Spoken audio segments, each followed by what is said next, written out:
안녕하세요.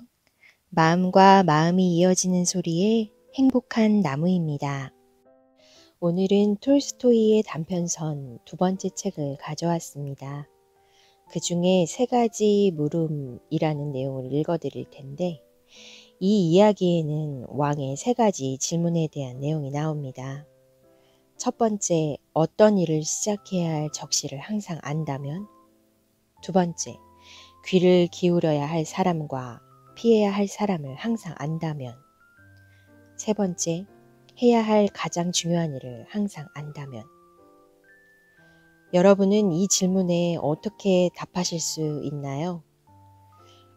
이 이야기를 들으며 톨스토이가 독자들에게 전하고자 하는 삶의 깨달음과 작은 울림이 여러분에게도 전해지기를 바라며 세 가지 물음을 읽어드리겠습니다. 세 가지 물음. 한 왕은 어느 날 이런 생각을 했다.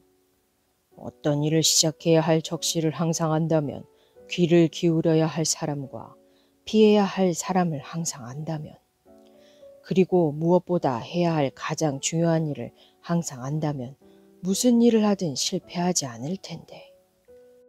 이런 생각에 골몰한 왕은 어떤 행동을 취해야 할 적시, 왕에게 가장 필요한 사람, 해야 할 가장 중요한 일을 아는 방법을 알려주는 사람에게 큰 상을 내리겠노라고 온 나라에 선포했다. 수많은 학자가 왕을 아련했으나 그들의 대답은 모두 달랐다. 첫 물음에 이렇게 대답하는 학자들이 있었다. 즉, 어떤 행동을 취할 할 적시를 알려면 미리 계획을 세워 일, 월, 연 단위로 시간표를 짜서 그것을 엄격하게 지켜야 한다고 말이다. 그렇게 해야 모든 일을 적시에 완성할 수 있다고 그들은 말했다. 행동을 취해야 할 적시를 미리 결정하는 것은 불가능하다고 주장하는 학자들도 있었다. 그들은 한가한 놀이에 빠지지 말고 주변 상황에 항상 주의를 기울여 그때마다 가장 필요한 일을 해야 한다고 말했다.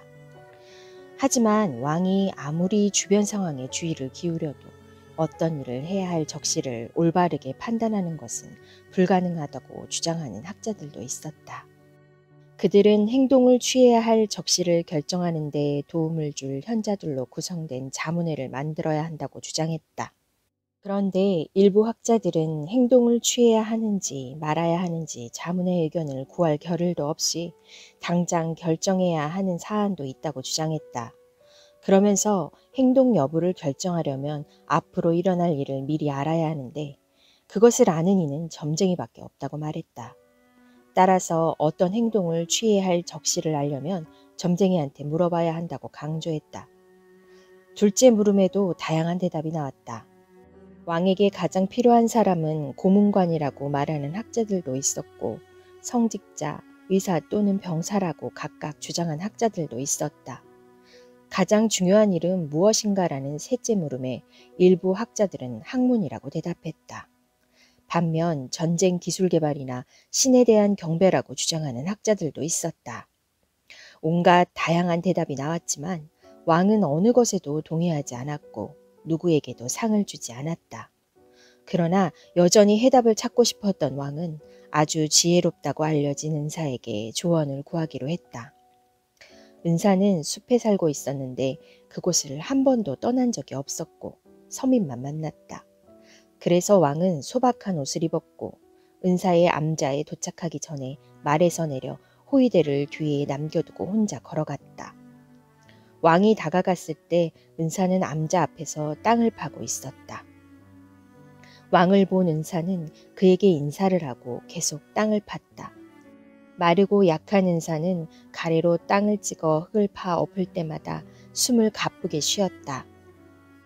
왕은 은사에게 다가가 말했다. 현명한 은사님, 저는 새 물음에 대한 대답을 드리려고 당신께 왔습니다. 적절한 일을 적시해야 하는 법을 제가 어떻게 배울 수 있겠습니까? 또한 제게 가장 필요한 사람, 그러니까 제가 더 주의를 기울여야 하는 사람은 누구겠습니까? 그리고 제가 최우선으로 주목해야 할 가장 중요한 일은 무엇이겠습니까? 왕의 말을 잠자코 듣고 있던 은사는 아무 대답도 하지 않았다. 그저 손바닥에 침을 뱉더니 땅을 다시 파기 시작했다. 지치신 것 같은데 저에게 가래를 주십시오. 제가 잠시나마 대신 일하겠습니다. 왕이 말했다. 고맙구려. 은사는 이렇게 말하더니 가래를 왕에게 주고 땅에 앉았다. 왕은 고랑을 두고 팠을 때 일을 멈추고 다시 물었다. 은사는 이번에도 아무 대답도 하지 않았다. 그저 자리에서 일어나 가래를 주려고 손을 뻗으면서 이렇게 말했다.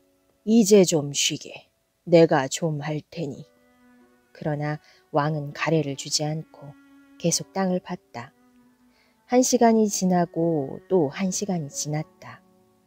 해가 숲 뒤로 뉘엿뉘엿지자 마침내 왕은 가래를 땅에 꽂고 말했다. 저는 제 물음에 대한 당신의 대답을 들으러 왔습니다. 대답을 할 수 없으시다면 그렇다고 말씀해 주십시오. 그러면 돌아가겠습니다.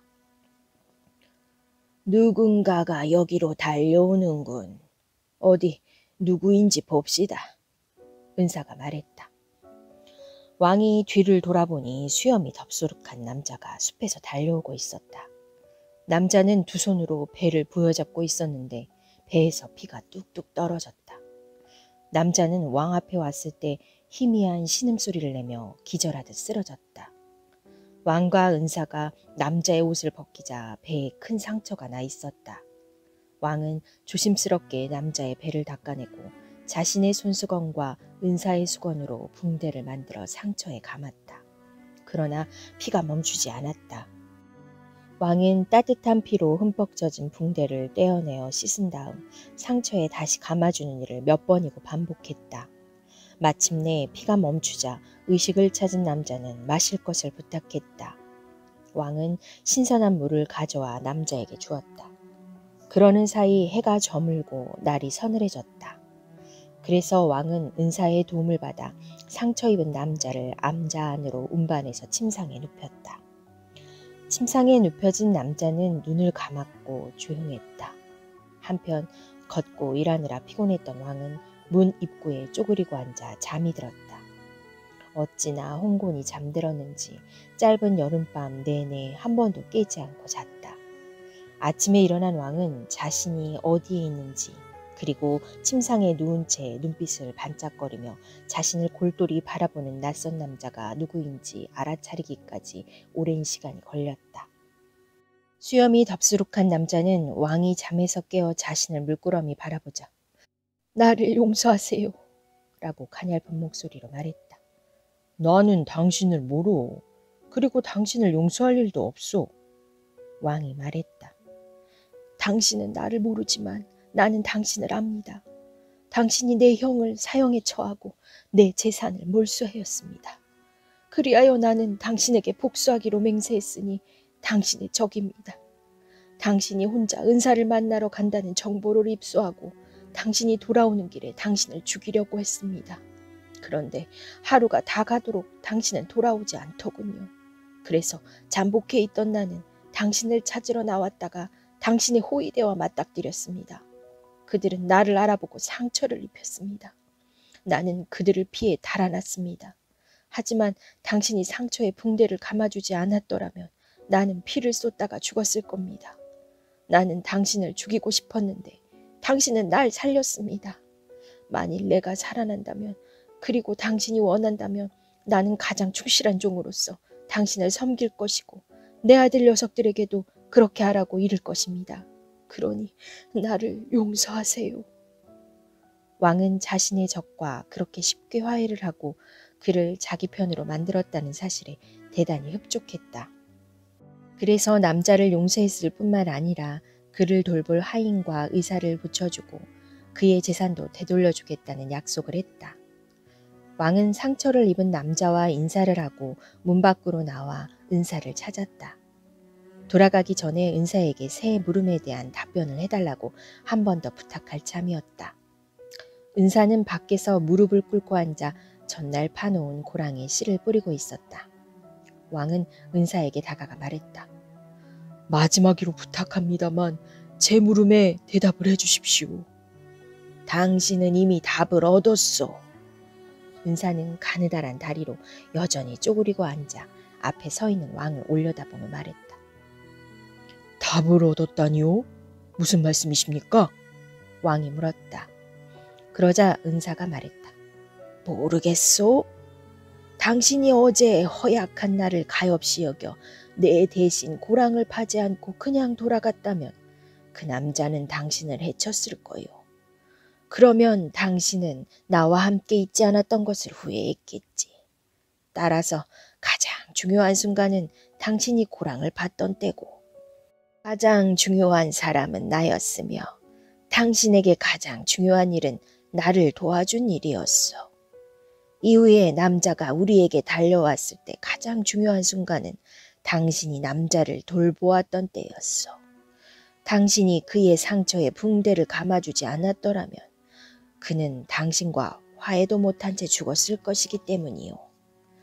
그러므로 그가 가장 중요한 사람이었고 당신이 그에게 한 일이 가장 중요한 일이었어. 그러니 기억하시오. 중요한 순간은 바로 지금이라는 사실을 말이요. 지금이 가장 중요한 순간인 이유는 우리가 영향력을 행사할 수 있는 유일한 시간이기 때문이요. 또한 가장 필요한 사람은 지금 당신과 함께 있는 사람이요. 그 누구도 자신이 앞으로 어떤 사람과 인간 관계를 맺게 될지 모르기 때문이라오.